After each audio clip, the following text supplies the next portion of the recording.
windows rolled down, got the radio up, and I'm heading out of Vegas tonight. And it's a 1:30 on a 4-day run, and the desert is a welcome sight.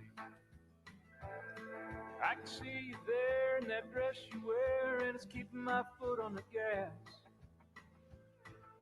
Gallon of Joe just to make it back home and hold you in my arms at last.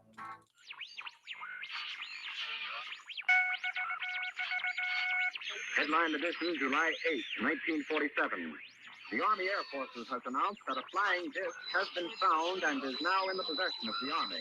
Army officers found sometime last week has been inspected in Roswell, New Mexico, and sent to Wright Field, Ohio, for further inspection.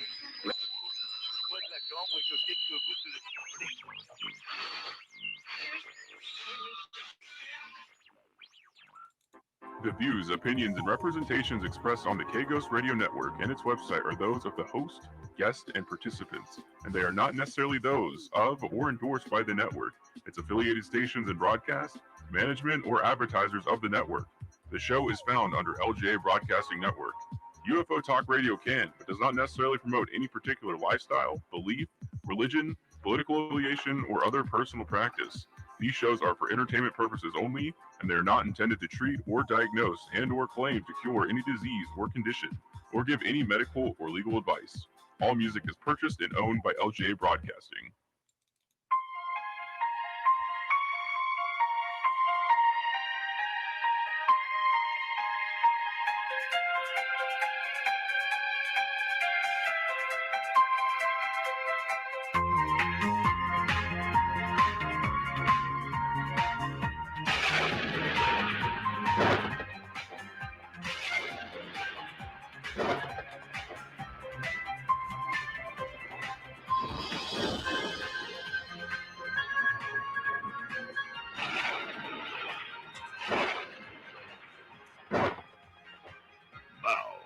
Some fun right along with us, broadcasting live deep from the desert of Nevada.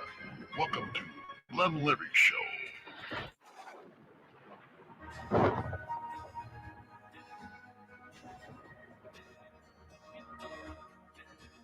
Now, broadcasting live from deep in the desert of Nevada, K-Ghost Radio presents UFOTalkRadio.com with your host, Larry Glenn Anderson, Glenn Larry.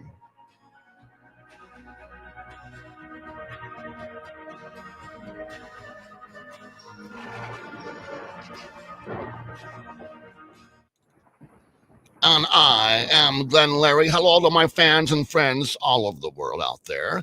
From high to desert here in the great America Southwest, broadcasting deep live in the desert of Nevada. Good morning, good afternoon, and good evening, wherever you may be and what time zone you might be in. Yes, we are live. This is Glenn Larry. And the LG broadcaster thanks you for being on the air tonight and listening to us, tuned in, as we may say. And like I say, to all my affiliates out there and small micro broadcasters, Part 15, and to all the other stations out there on shortwave, and may I also say internet stations, 73s to you ham operators, and to all my night drivers, I say hello to you. Yes, I do. And to the Silent Key, Whiskey 60 Baker, I thank you kindly. And KPFF FM Prump, Nevada, to that little station up there. Thank you so much. We love your broadcasting up there. KBHR 57 AM, Sissy, Alaska. We thank you also. And to everyone that's listening from all over the world, what an exciting show we're going to have tonight. Yes. I have Joe Vitale. That's Vitale. And he is a phenomenal person. He knows all about ghost phenomena, about, he's a researcher for that, an investigator. On anything you want to know about that world, he's going to tell you about it tonight. How about that one? Yes. And I've been trying to get him on for quite a while to have him. So, as you know, we've had other ghost hunters on the show and stuff, but I like to hear everybody's views on this type of subject. And I want to hear from you tonight. And about 45 to the top of the hour of 8 o'clock, you can call in. Lines will be open, and I'll let you know, of course. And we'll be back right after this. Ladies and gentlemen, we do thank you again for listening. I am Glenn Larry, and I'm having fun with you tonight with the ghost and all sorts of stuff. And Joe will be with us very soon. Stand by. Every day, people are afraid to report violent crimes. In times like these, choosing to report a crime or helping the police can be a difficult decision. A no-snitching culture has sprung up in our communities, making it unpopular and sometimes even dangerous to report a crime. Do the right thing by calling 911 or your local crime tip line. If you're the victim of a crime, report it. If you know about a crime, report it. To learn more about how to do the right thing, visit ncpc.org or contact your local law enforcement agency. A message from the U.S. Department of Justice, National Crime Prevention Council, and the Ad Council. Violence, theft, drugs, graffiti, it's all part of joining a gang. In times like these, we need to protect our children and our community from gangs. Gangs often prey on unsupervised teens with low self-esteem, who perform poorly in school, who seek a sense of belonging, or are simply bored. Joining a gang often involves violent hazing rituals. Once in a gang, members can become alienated from their families, school, and friends. Drugs, guns, and malicious activity are common elements in gangs. Trying to leave a gang can be a difficult and dangerous process. The best way to get out of a gang is never to join one. Protect kids from being recruited by a gang. Know who they're hanging out with. Involve kids in after-school activities and provide positive role models. Help reduce gang activities in your community by working with local law enforcement and school systems. Don't let a kid you know get involved with gangs. Visit ncpc.org to learn more or contact your local law enforcement agency. A message from the U.S. Department of Justice, National Crime Prevention Council, and the Ad Council.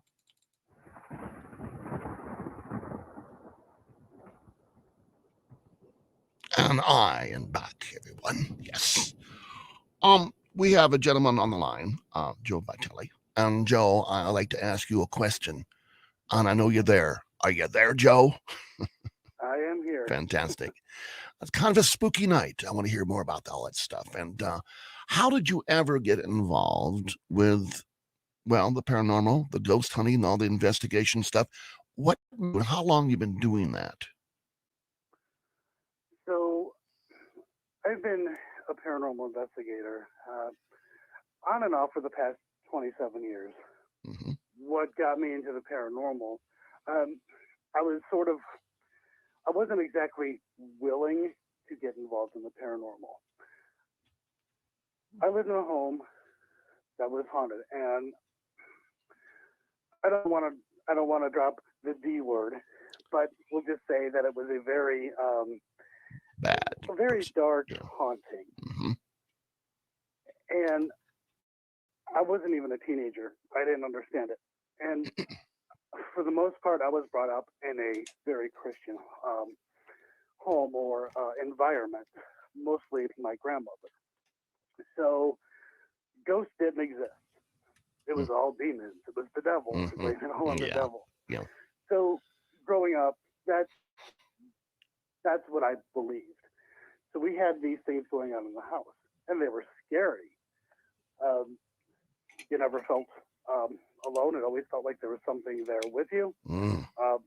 My parents had experienced some things, and being a kid at that time, they weren't really telling us anything, kind of overhear it, being nosy kids. Even myself, I've experienced things in that home, and it was terrifying. A lot of it was very much psychological.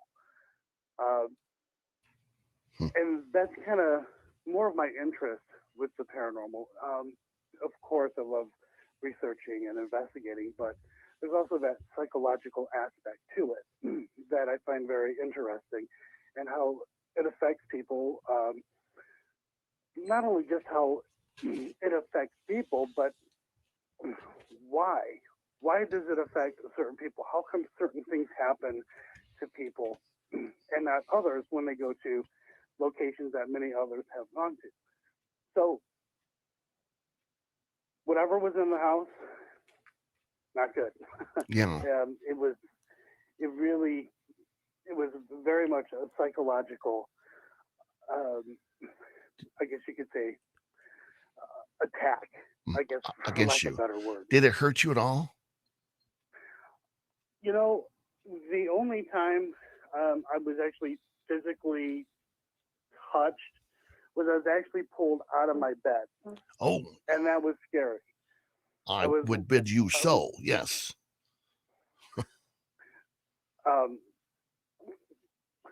Well, okay. What was that? You kind of broke up there. I said, I bid you so. That's darn scary. My gosh. Yeah. And again, I'm not even a teenager at this time, so what was going on was terrifying. My father had woke up. He was pinned down, and something was choking him. And I remember seeing like these red scratches all on his neck. Oh my gosh. And I had no idea at that time what had happened. It wasn't until a little bit later, overhearing conversation, I'm like, okay, I am not the only one. There you go. Many times, you'd find my stepmother. She would hang out outside until somebody came home. She didn't want to be in the home by herself. Oh my gosh. So Pops is held down and being choked. How did he feel about that? I mean, did he ever talk about it later on, or? Yeah, definitely a scary experience for him. But at that time, we weren't really talking about what was going on. I didn't know what was going on. I didn't want to say anything to my parents. I'm like, they'll think I'm crazy. But they're also experiencing things too. Oh, gotcha. And it never really made sense to me because my stepmother never wanted to be alone in the house. My stepmother had this hobby of building a dollhouse, and she would do this in the basement of the house. Mm-hmm. She wanted somebody there with her, and it's like, why do I have to be here? I don't want to sit here and watch you build this dollhouse. Nobody did. She didn't want to be alone. I don't blame her. It never dawned on me until many years later. What was going on? She was afraid. My gosh. Ultimately, we got rid of it. Well, my parents had somebody come in 3 times to get rid of it. Yes. Ever since then, everything was fine. There's still things that happen here and there. But later on, now this is secondhand information. I cannot confirm this. But I was told a family member had actually invited something. He got into something dark, and he basically invited something into that home. Wow. And that's how it all started. It just takes one thing to happen like that, as I understand. Especially the Ouija board's a bad thing. Well, with the Ouija board, I've messed with the Ouija board a couple of times. I'm not big on the Ouija board, but I also have to ask people when they say, oh, the Ouija board is bad, it's bad, it's bad. Well, what's the difference between a Ouija board and a digital recorder? Mm-hmm. Interesting. You're asking questions. Right.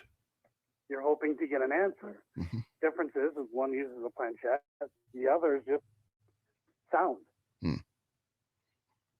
Well, I guess that, are ghosts, are they all evil? Or is it just that these were that apparently got into your house, was let in, invited us somehow?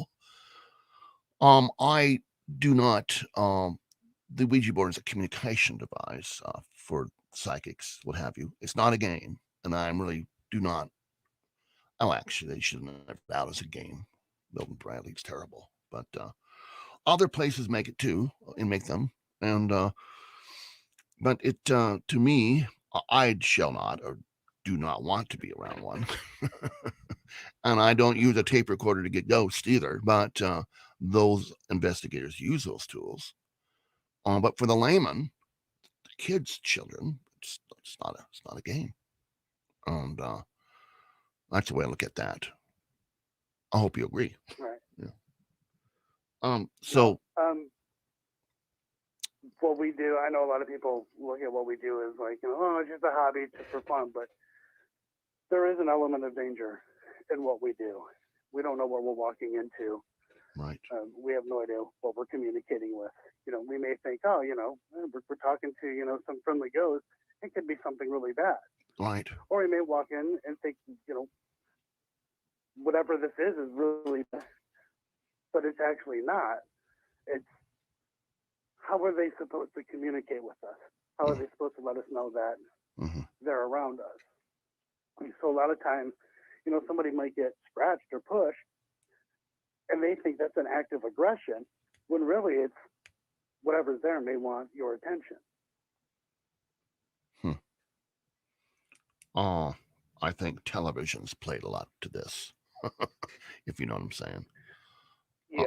Yeah, television definitely visualizes things. That's for sure.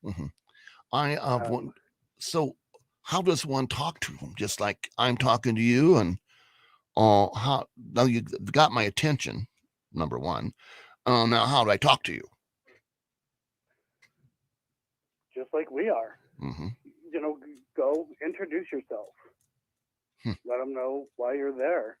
And I'm guilty of this too. Everybody asks the same questions. And I'm sure, you know, if there's something there, they're probably tired of the same old questions. Like, here we go again. Yeah, And gotcha.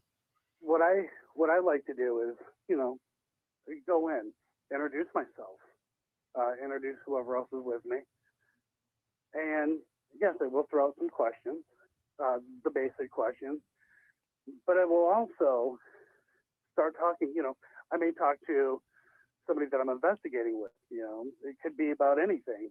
You know, if let's say where we're at, you know, if this person in life likes sports, we'll talk about sports. Oh, there you go. We'll talk about hunting. We'll, you know, just anything to try to get a response. I have never heard a full sentence out of anyone, except on a psychic meeting years ago. But I have these spirit boxes and what have you. I don't hear, well, yes, we're doing very good today. It's all, you know, I mean, I don't hear a complete sentence even. Is that normal? I don't know. So the issue, now I do use them. I don't use them very often. I'm not very big on spirit boxes, but a lot of the spirit boxes out there, they have a flaw.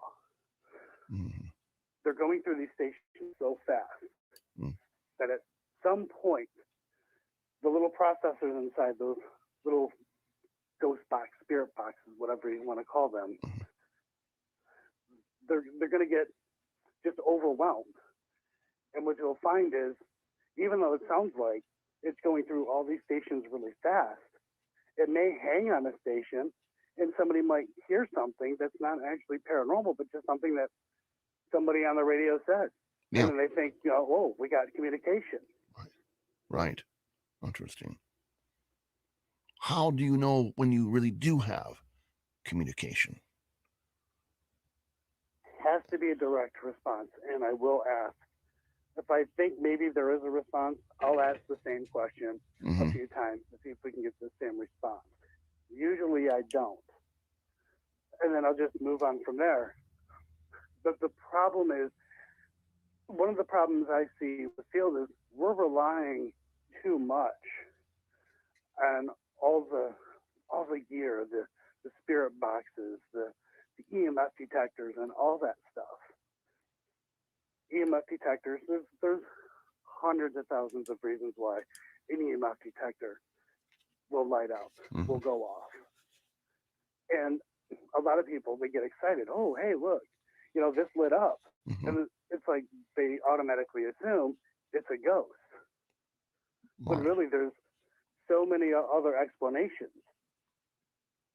So we relied way too much on a lot of what I call gear. Right. But these spirit boxes and EMF detectors and all that stuff, it's being relied on too much. And I'm one who says old school is better, in my opinion. I don't rely on all of the blinky lights and all the sounds and things like that. So you would be the one who would sit at a seance of some sort, something like that. I never, not necessarily, not completely true, but I've never sat at a seance. I'm one who I like to come in with my digital recorder, my camera, and investigate. Interesting. That's all anybody, quite honestly, needs. Right. Huh. A lot of people believe that, you have to have all this expensive stuff to investigate. No, keep it simple. I mean, if you have a cell phone and it records audio or even video, use it. Gotcha. Yeah. Have you ever seen a materialization yourself? I have seen shadow people. I have seen twice. Mm-hmm. Doppelganger. I have seen a full body apparition, but it was just, a split second. I've seen several myself. They do go very fast. Yeah. It's interesting. Yeah. Now, I've been doing, I've been an investigator for a very long time, and I've always heard people talk about, oh, I've seen a doppelganger. I've seen a doppelganger. And it's not that I don't believe them. And I kind of at one time just kind of blew it off because I'm like, I've never seen anything like that. Heard about it, never seen, who knows? But then, not just me, but a friend of mine, an investigator, we saw a doppelganger, and we had no idea what we even seen in the first place. Would you explain no idea. Would you explain to my audience exactly what is that? Okay, so a doppelganger is basically, best way to put this, is like having a twin. An entity can make itself appear as you. Interesting. So, so for the first time, I seen a doppelganger. I had no idea it happened. No idea. It wasn't until about a minute later when we realized,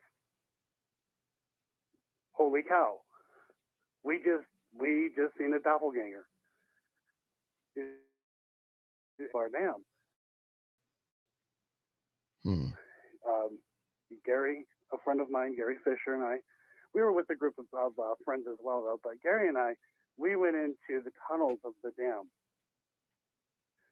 And one of the tour guides, he was in front of us, but he veered off to the right. No big deal. Gary and I walked in, put our gear down. We were waiting for everybody else to come in. We set our cameras down, getting things ready. Out of the corner of my eye, I seen something.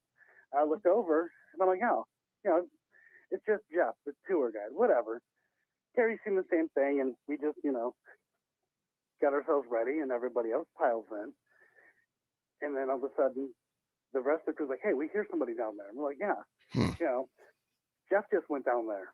We're like, shining the lights down there. Like, there's nobody down there. We're like, we just seen Jeff come through. That's Jeff. Somebody says, no, Jeff is outside. And this other guy, his name's Jeff. He was a part of the tour as well. He's like, no, I'm right here. We're like, no, not you. The other Jeff. He's like, he's right outside. And then in comes the Jeff that we had seen. And we were just like, wait a minute. We know we watched him walk in. And in that, and just that little bit of time, there was no way he could walk down those tunnels, go through a bunch of rooms, end up inside the main part of the dam, and walk all the way through the parking lot and get back to where we were in that amount of time. That wasn't happening. Oh my gosh, unbelievable. A person asked, why do the spirits, as I'm seeing this in the screen, trying to read it so far away, I apologize, but I'm getting this. Why do spirits have clothing? What the clothes that they have, or the era that they are, but why are they clothed all the time? I mean, do they pick their own wardrobe? I love that question. The best answer I can give is that what we may be seeing, or what other people are saying, is something residual. Residual just means, think of it as, something being played back repeatedly. For whatever reason, something's triggered, and all of a sudden you get this residual, like, ghost. So I think the more intelligent, non-residual, I believe those are the ones that we have a much harder time capturing on video. Those are the ones that, you know, we just cannot see. Yeah. Whereas the residual, it's recorded within the environment, Mm-hmm. and we're able to see that. And I don't necessarily consider a residual haunting as a haunting. It's just something residual that is normal. That's how I look at it. Even though, in a scientific standpoint, that wouldn't fly. Mm-hmm. Yeah. But that's just my opinion. Gosh. We are going to go to a bit of a break, just about 3-minute break here. And I want you folks to stay tuned for Joe here, Vitale. He's going to tell you some more stuff, and I got some questions here. And some questions are coming up on the screen. I want to say hello to Canada up there. I want to say hello to Olympia, Washington, Lacey, and Tumwater, and to Medford, Oregon, and to the Grant Pass folks over there. Yes, good to see you. And I'm getting a lot of hits from all over. So this is a wonderful thing. Got lots of questions coming up. We shall be back. We'll be back after this. There's no typical meth user. I was from an upper middle class family. Meth is terribly addictive. My first time using it, I was hooked. There was no turning back. I lost my job. I was homeless. I never thought I'd see my family again. I have a great fear of meth because it took so much of me. I mean, it took everything. Meth took over my soul. Visit our website at drugfree.org. A message from the Partnership for a Drug-Free America. Mom, you wanted to talk to me? The calendar hypnosis into thumbtack cushion, completely tailwind. And sewing elephants plant before cartoon paper cups. So numbers renovate. If your teenager is trying drugs or alcohol, would you know the right words to use? Afterward, lightly fish scale. Doorbell. Find out what to say at drug.org. A message from the Partnership for a Drug-Free America. You ignore the signs, so you enable. You don't want to sound like a hypocrite, so you enable. You don't want to alienate your child, so you enable. But if you think they're trying drugs, you shouldn't be afraid. You're the parent. So you are able. You are strong. So you are able. For others just like you.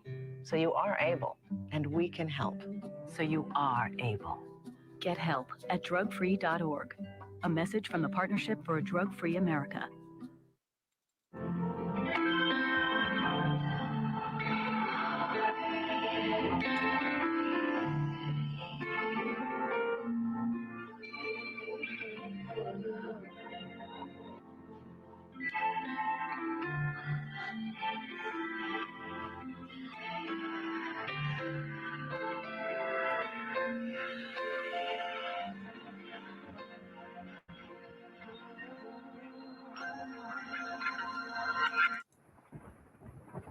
And we are back, everybody. Thank you for that. And to all of our affiliates out there.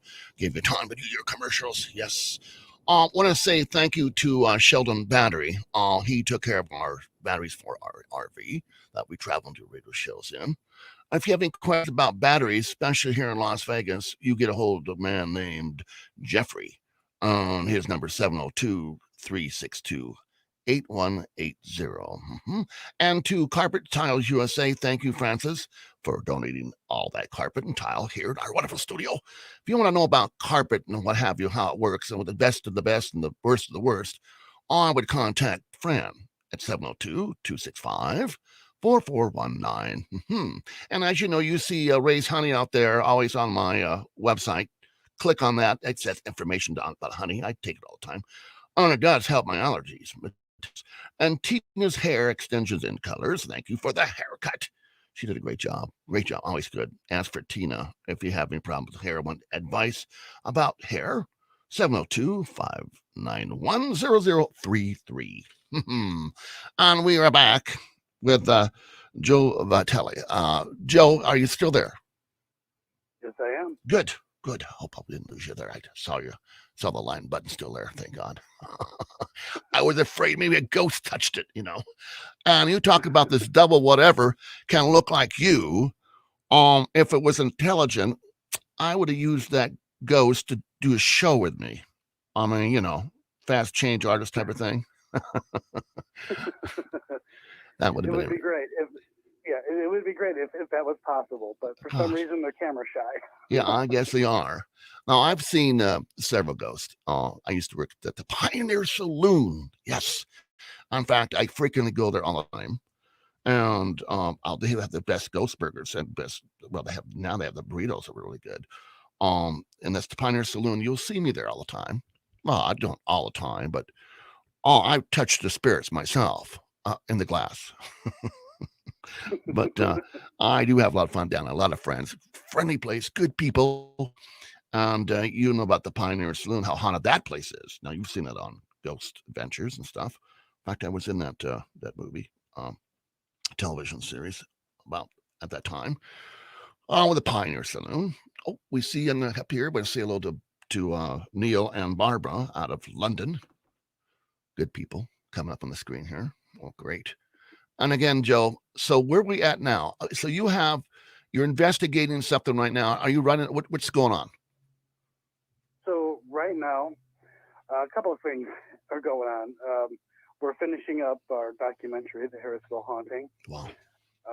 That it would be the Conjuring house that we investigated, and that was pretty interesting. And just a week and a half ago, 2 weeks ago, if not, we were actually in Nevada. We were in Virginia City, and we were filming some stuff out there. We went to the old Washoe Club and Bobby Mackey's, and pretty interesting. Big boy. What happened there? I don't want to give away too much. That's right. It was, one of our guys, he had been there before, and he just was having the same experience that he had before. He was just not feeling good. Mm-hmm. There were a lot of audible sounds. We went looking, couldn't find anything. I don't want to say too much. Yeah, don't ruin it. Yeah, for streaming services, so I don't want to give away too much. But that place, that town or city, is so interesting. I mean, it's this really weird clash of the past and the present. You see these buildings that go way back when, and then you see the modern of it, like the cars. And I kind of got a kick out of it. One of the hotels that we had stayed at, it's an old hotel, and right behind it is where a mine collapsed, and many men have lost their lives. But we seen a Tesla charging station. Wow! Right there. Yeah. And it was so bizarre, but definitely a cool place. I want to go back. There's just so much history there, of course, and a lot of other places that are supposedly haunted that I would love to check out and just investigate. But it was wild. I definitely felt out of my element. I'll be darned. Especially being out in the desert. I'm in Tennessee. Okay. So that is. There's a lot of stuff in the different. South to see that are haunted. Oh my gosh, it's known for it over there, as I understand. What is the most scariest experience that you had? Was it when you were a child, or let's say as an adult in your investigations? About 3 years ago, I went to the Monroe House, and it has been featured on TV a couple of times as well. Nick Rothie's been there when they did Paranormal Lockdown. I don't know why. I'm not trying to sound like I'm a tough guy or anything like that.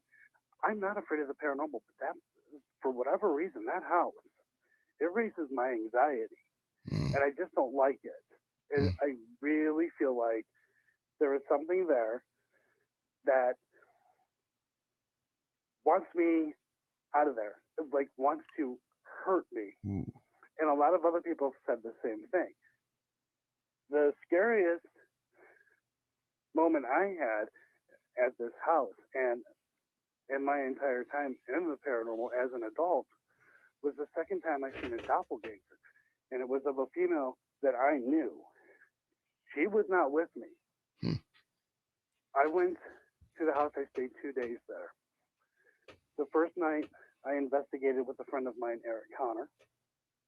And then the second night, I was by myself.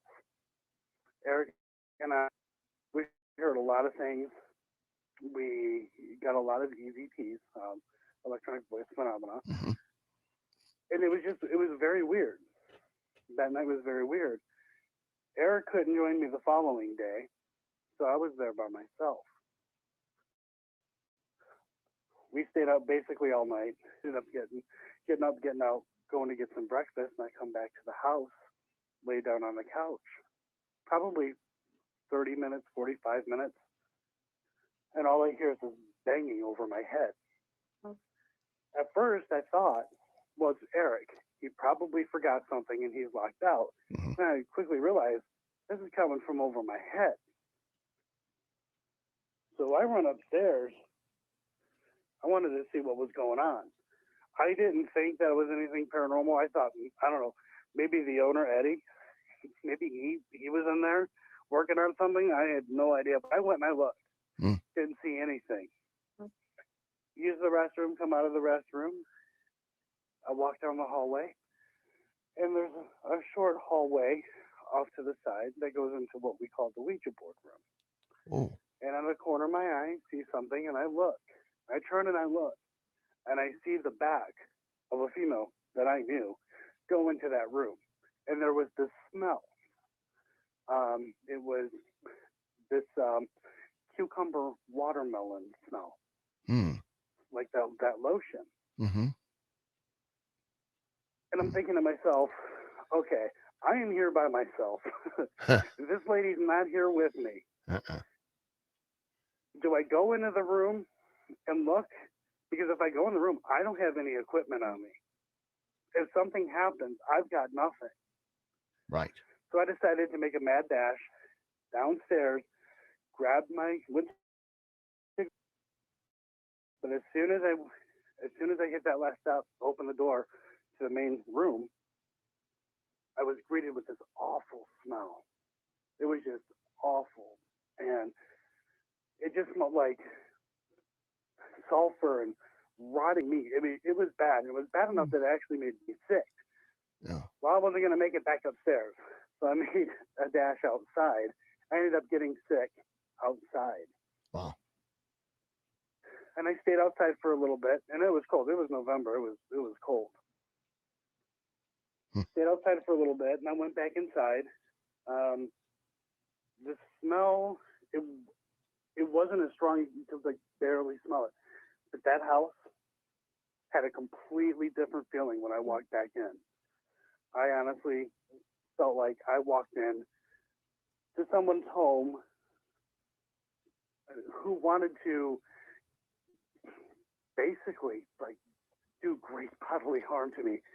And I mean, it was just so overwhelming, that tension. And so I went back outside. I called up a friend of mine, and a friend of mine's like, yeah, you should probably not stay there again. And they're like, you probably won't listen to me. Don't stay there. Yeah. I would be up long gone. And I stayed outside, and I kept debating. We kept debating. It was freezing. I hopped in my car, warm the car up, get warmed up. I did not like the feeling in that house. Right. So I look in the rearview mirror, and my left eye is just bloodshot and swollen. I'm like, what is going on? Yeah. Gosh. Yeah, I went back in the house, and it still didn't feel right. And I went ahead, I grabbed my gear, and I somehow managed to take a 8-hour car drive on about 30 or 45 minutes of sleep. Right. And I have been back to that house. Oh, you have? Yes, I have. I've been back there several times after. And the thing I noticed about this house is a week before I go and about a week or two after, there's an issue. There's always an issue. There's always something going on in like my personal life. And a lot of other people have said the same thing. They're like, hey, we're going to go to this place. Then all of a sudden they're like, man, me and wife, girlfriend, or somebody else, we're arguing. And we're arguing over like the littlest thing. It doesn't make any sense. It's like they cause havoc in your life. These spirits. Right. So I'm like, okay, I'm not the only one that's experiencing that. It's almost as if, and the thing is, it doesn't happen to everybody, but there are people who go there over and over again that are experiencing this, and it's almost as if it knows, whatever's there, knows who's coming. And this may sound a little weird, but it likes to wreak havoc. Yeah. For whatever reason. You're looking forward to it. I've been threatened by something in that house. I had something tell me, I will kill you. Whoa. I didn't hear it at the time. I heard it when I got back. Oh my gosh. I'm like, oh great. You got threatened. There's the big warning. Like, yeah, and I'm like, I guess I'm going back. And I have. Whatever's there, it's not nice. It's definitely not Casper the Friendly Ghost either. Right. Are all ghosts mean? I mean, evil? No, I don't believe that. I know there are a lot of people, religious people, who do believe that, it's all evil. Bad. I don't believe that. Okay. Interesting. I'm at the belief that a lot of religious people, not knocking anybody, a lot of religious people believe that when you die, you go to one place or another. Where, as I look at it, as I don't believe we go anywhere until, again, I'm not trying to preach or anything like that. I don't believe we really go anywhere until the whole day of judgment kind of thing. Your life review thing? When the whole Revelations thing happens, the rapture and all that, and all that stuff. I am a Christian. I would call myself an but I don't believe that we go anywhere immediately after we die. I do believe that our energy, our soul, whatever you want to call it, it's supposed to rest. And for whatever reason, that energy, that soul, whatever you want to call it, wakes up. And so these ghosts have never gone anywhere. They're just like in limbo, more or less, and then. You could look at it as limbo. I think maybe perhaps they're all confused, or maybe some are confused. Maybe some know what's going on and go to the light. Okay, go to the light. Here. Yeah, and I'm not one who believes that there are people who can cross over spirits. I mean, for those who do believe that, that's absolutely fine. I personally don't believe that. Where are they going to go? That's what I always ask. To go. If, let's say I'm right, and I'm probably not right, I don't know. I can't prove that at all. Right. None of us really know anything. Anything. Let's pretend to be right. Right. Where are they supposed to go? Go into the light. Like, what light? Where is it? Interesting. That's my personal opinion. I'm not going to sit here and say I'm right, these people are wrong. I would never do that. Gotcha. We are going to open the lines, everybody. It'll be 11:14. I think it will have to be the line we'll have open. I'm going to let this guy give you that information. Stand by for the number, everybody.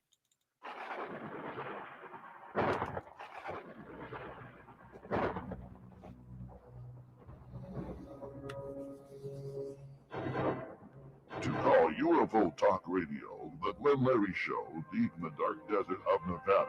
Call 702-874-1114. North of the Rockies, call 702-874-1114. West of the Rockies, call 702-874-1114. And south of the Rockies, call 702-874-1114. And east of the Rockies, call 702-874-1114. First time callers, call 702-874-1114. And if you just want to talk to the Glenn Larry Show, call 702-874-1114.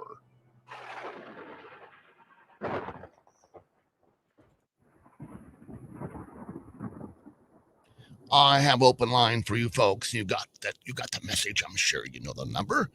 Give us a call. You want to talk to Joe about this stuff, about the phenomena of the psychic world and ghost, and what we're talking about tonight is kind of spooky on the stories you're telling. I mean, boy, as a child being pulled off your bed, my gosh, I was afraid to look under the bed.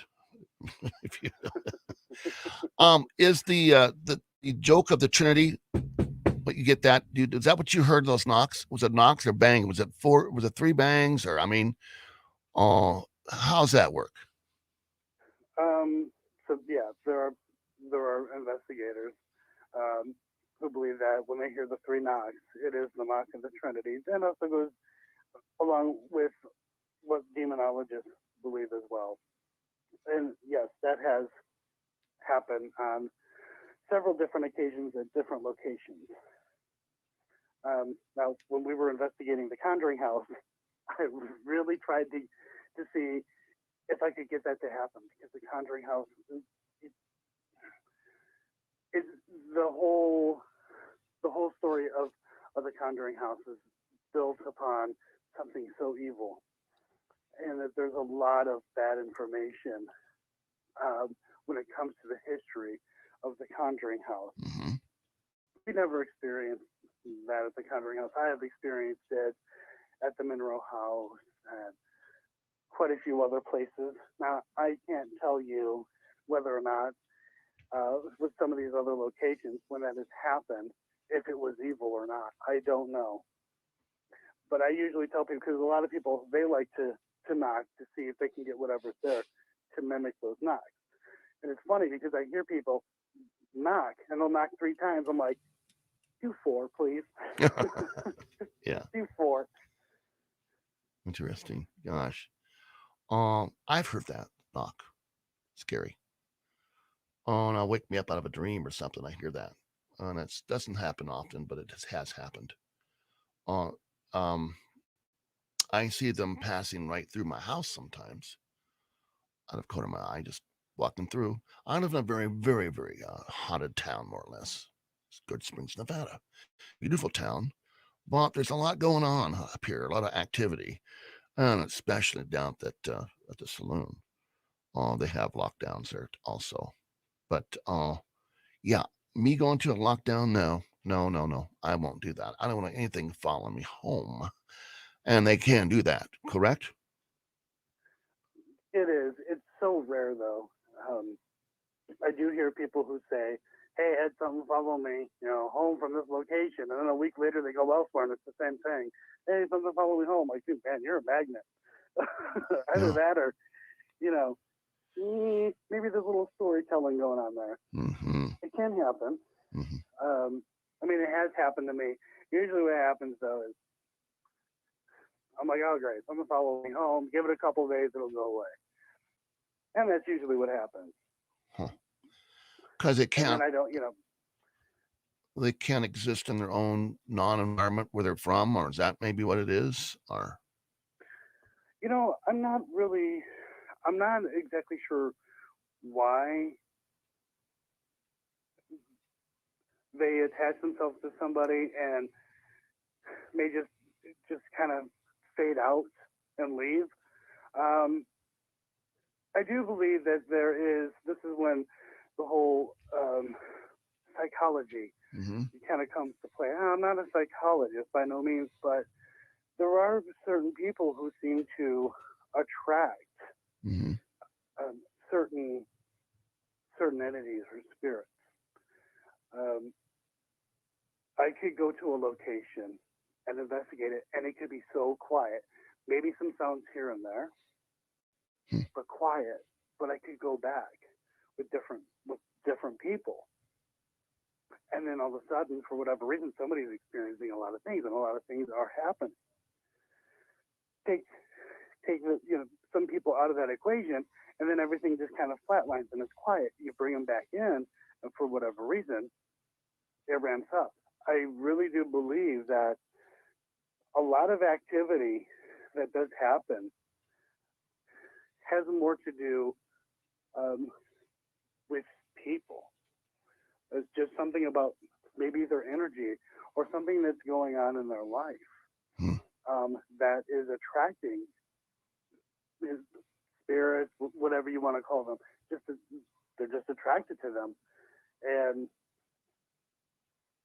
positive or negative, more or less. You're saying that the person may have. I'm not saying that. I'm not saying necessarily negative. Now, I will say that it does seem like the more negative stuff seems to be really attracted to certain types of individuals for many reasons.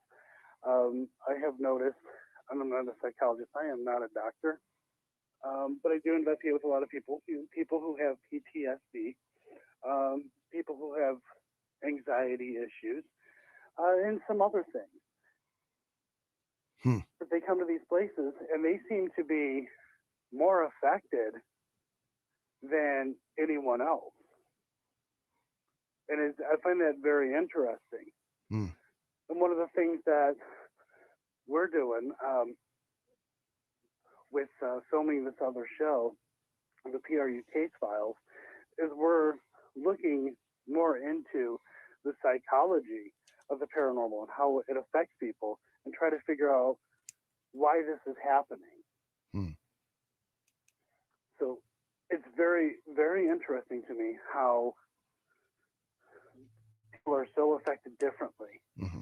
And when you sit down and you talk to people, hey, what's going on in your life?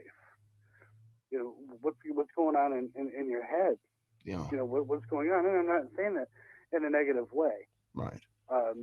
To be quite honest, everyone in the world's crazy to some extent. But it's when they start telling you, hey, PTSD or maybe depression or something else, and it's not just one person, but it's many other people who may have the same thing going on. It makes you wonder, what is it specifically that is attracting these spirits to them? What part and of the I really brain? do believe that Right. Psychology does play a role in the paranormal. And unfortunately, that's not talked about enough within the field. Interesting. You're right. I've seen full materializations. A man standing at the end of the bar, and I mentioned to the bartender, "You can help that guy," or whatever, and then they look up, and of course I look up again, and he's gone. I mean, I've seen stuff like that. I've seen a coffee pot land itself onto the bar itself, out of floating in the air, and several other witnesses saw that too. I used to open that place, and I would hear music, but it wasn't coming from the jukebox. It was a different type of music. And as I opened that door to open the bar of those days, on the corner of my eye, I saw 5 people sitting around a table. On one had a cigar going, and I could smell the cigar. And I looked over them, they're gone. They're very fast. Then I started ignoring them, and they'd be looking at me and pointing at me, and I would look up, they'd be gone. It's very interesting stuff. I mean, I really believe they're real. I saw myself. Other people have seen it too. And it happens every once in a while. It's not on demand. It's just, I guess you're in their environment.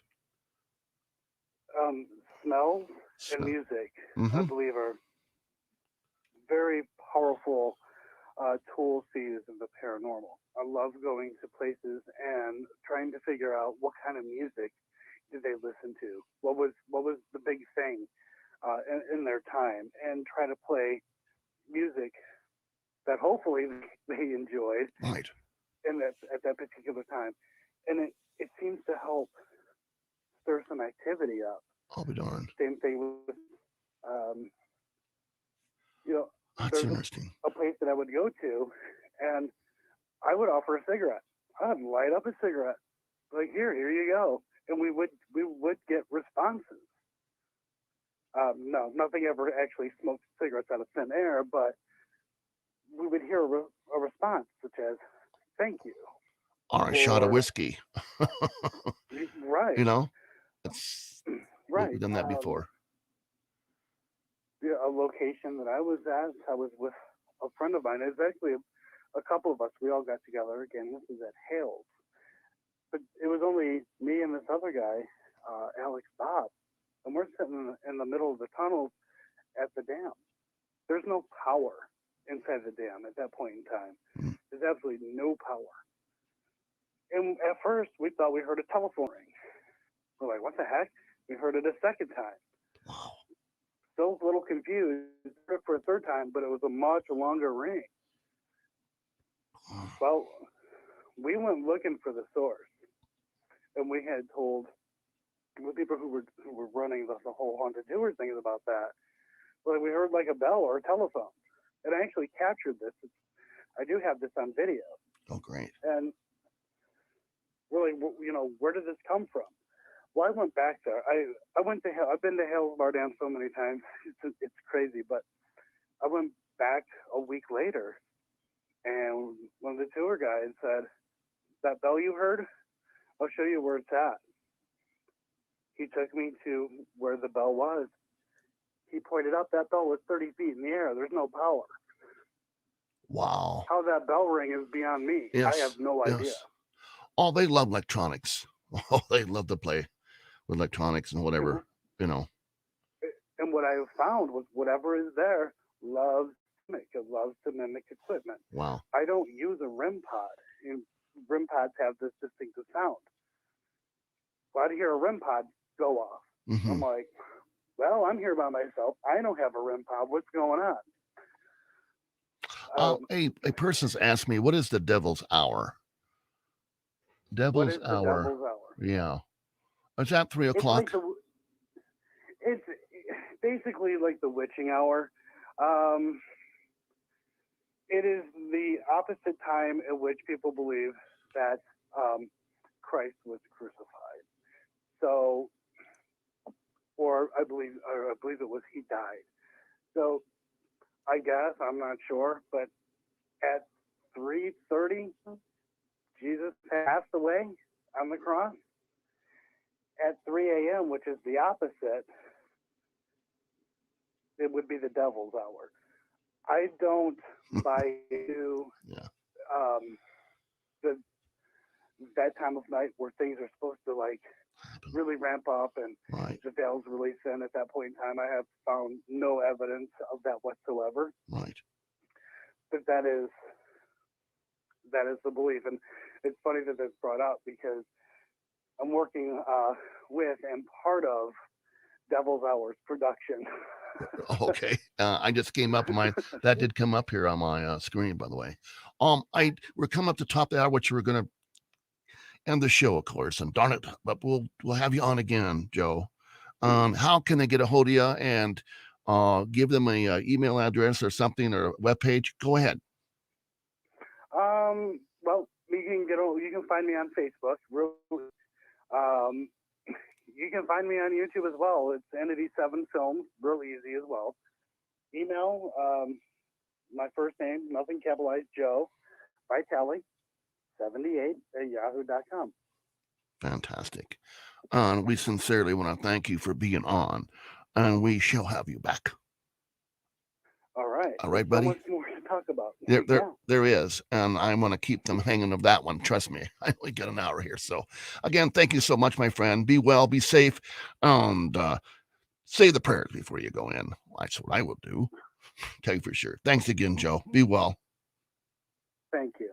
Bye-bye.